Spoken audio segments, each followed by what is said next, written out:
So in my first private religious schooling video, I showed some science tests to attempt to bring clarity to communication issues faced when evolution and creation people debate one another. And the reaction to the science exams seemed to diverge a bit, in that my audience seemed rather horrified. Personally, I found that quite amusing. My overall point wasn't the extent of misinformation, I was just highlighting common debate points. My little dears, we're only scratching the surface. If I were to highlight the extent of the damage, I'd need a whole new series. Let's get started, shall we? If he's everywhere, I should see some evidence for that, and if he's spreading love and care everywhere, then I'm curious if your definition of love and care includes murdering the vast majority of life on the planet by drowning it to death for over a month.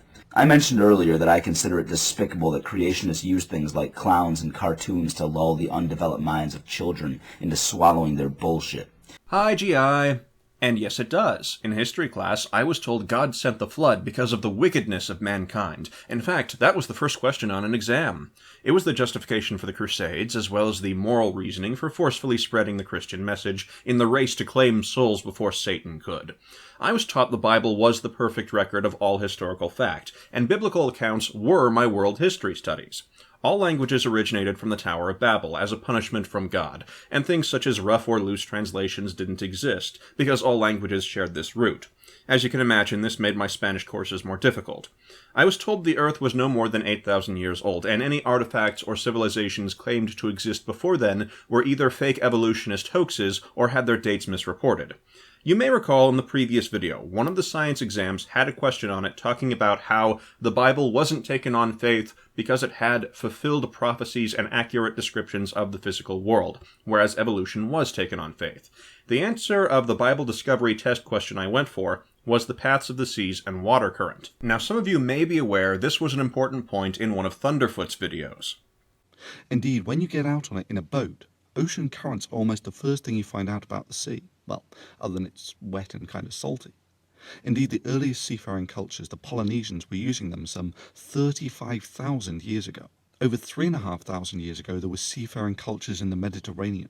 Aristotle and Socrates wrote of them some 2,500 years ago. My history teacher told me that sort of thing was a lie. Evolutionist plots meant to steal credit for biblical discoveries or falsified dates.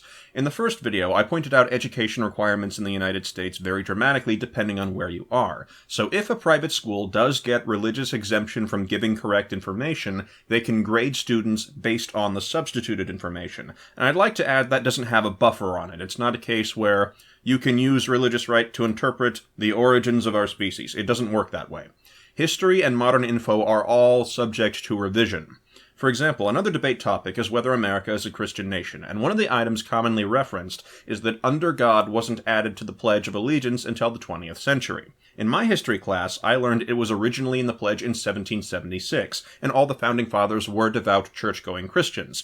I was told incidents such as the Columbine shooting would stop if only students could pray in public schools. No Christian had ever been killed in a school shooting, and statistically, any schools with prayer didn't suffer such tragedies, so obviously God was punishing them for their sin, and they were getting their just deserts for their disbelief. So when you debate a young Earth creationist and say something like, check the facts, or the pledge was altered, or the Polynesians knew about water currents, and they respond with something like, repent of your deceit, that's because, as far as they're concerned, you're just lying to them. The pledge was not altered, and Polynesians are either a hoax or only existed within the past 8,000 years, and you're attempting to deceive them and misrepresent that. And they have researched. They've taken exams, they've asked their history teachers, they've asked their science teachers, they've read their textbooks. Accelerated Christian Education, or ACE as it's called, has been around for over 40 years. They make Christian textbooks for private schools. They began in Texas in 1970, and they currently have, according to them at least, 6,000 schools in over 140 countries that use their textbooks. It says, "You did a good job, Christy. Thank you, Mother. I am glad I obeyed." And the mother says, "Yes, obedience always makes us happy." But their tests told them you will be persecuted. Secular humanism is a religion. The Bible discovered water currents. Literally, those are exam questions. And if the student doesn't agree, they just fail the tests until they're put on academic probation. You see, one of the first things that happens once a child is inducted into such an environment is they're told how awesome the group they've joined is and how terrible everything else is to prevent them from wanting to leave. And with exemption from providing accurate information, they're allowed to lie to coerce the child's opinions and decisions. I was told, as a Christian, murders did not happen on a private school campus, so I was not liable to be the victim of a school shooting-esque event. Only non-Christians risk that, so I should probably stay there. Being allowed religious ground to waive historical, scientific, medical, or biological accuracy and substitute anything is a blank check of sorts. You can grade them on acceptance of whatever you came up with. And if they don't agree and accept because they're not religious or not the right kind of religious, you just fail them or discipline them until they change their mind. So naturally, the people that are inducted after a couple of years tend to stick very close to the authority figures within their group for their answers. Perhaps that can shed some light on how cult leaders maintain a power base. To provide a lesser example of this, I went to a Kent Hovind video. It's positively rated, and the top-voted comment essentially accuses people who slander Hovind of being a filthy evolutionists. Each of his videos that I've seen so far follow this mantra. Contrary to what seems to be a common belief I've encountered, Hovind and those who like him are not trolling. They have bastions of loyal and believing fan bases, whom certainly do not view him as a joke. If you're an atheist and the content you watch is largely produced by like-minded individuals, you may be unaware of this simply because you don't visit these channels. And the position we've taken is teach the controversy. Teach all the information, not just selected information that promotes one viewpoint, which most of the times that's evolution. But let's teach all the information so that the school children can learn how to think for themselves and come to their own conclusions. Nobody could possibly object to teaching children to think for themselves. I wish that were the case, that people would not object to teaching all the information or teaching children in a manner so they can think for themselves. But sadly, there's been a very heavy-handed effort in the United States to clamp down, not allow any teaching that is contrary to evolution, even to the point of court orders.